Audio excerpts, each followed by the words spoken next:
বিদ্যুৎ দপ্তরে প্রয়োজনে তালা মারার হুঁশিয়ারি। মানিকচকে ঘন ঘন বিদ্যুৎ বিভ্রাট, লো ভোল্টেজের মতো সমস্যা অহরহ ঘটছে বলে অভিযোগ।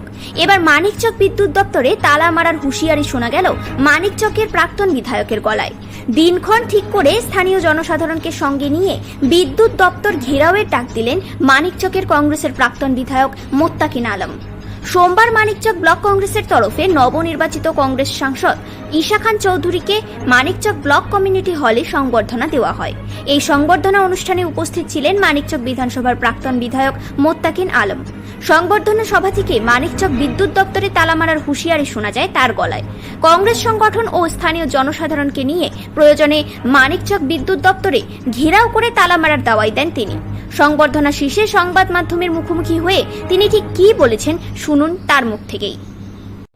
দেখুন, মানিকচকের যা অবস্থা আছে, বিদ্যুৎ বেহাল অবস্থা, এবং আমাদের লোকজন সব সময় অভিযোগ করে, আমাকে ফোন করে। এখানে বিশেষ করে ভূতনি আছে, ভোল্টেজ থাকে না, সিরিজ হয়ে থাকে, সব জায়গা থেকে একই অবস্থা।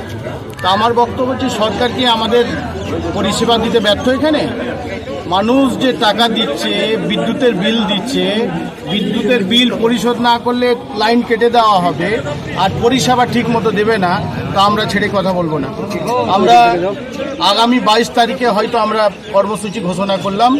আগামী 22 তারিখে এই এসএসের অফিস, মানিকচকে অফিস ঘেরাও হবে এবং প্রয়োজন হলে তালা মেরে দেবো আমরা অফিসে।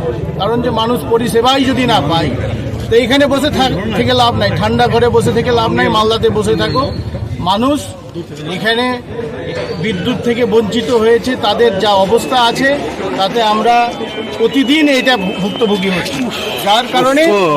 যার কারণে আমরা আজকে এই কর্মসূচি ঘোষণা করলাম। আমাদের এমপি সাহেব ছিলেন, ওনার সামনে আমরা কর্মসূচি ঘোষণা করলাম এবং এখানে হাজার হাজার লোক সেখানে জমায়েত হবে। সেদিন সেই অফিস আমরা ঘেরাও করব এবং যদি ঠিকঠাকভাবে আমাদের যে দাবিগুলো নিয়ে যাব সেই দাবি মানা হয় তাহলে ভালো, আর না হলে আমরা যেখানে যাওয়ার যাব। আমাদের যদি কলকাতা নবান্ন ঘেরাও করতে হয় সেখানেও করব, কিন্তু মানুষকে বিদ্যুৎ পাইয়ে দিয়ে ছাড়বো।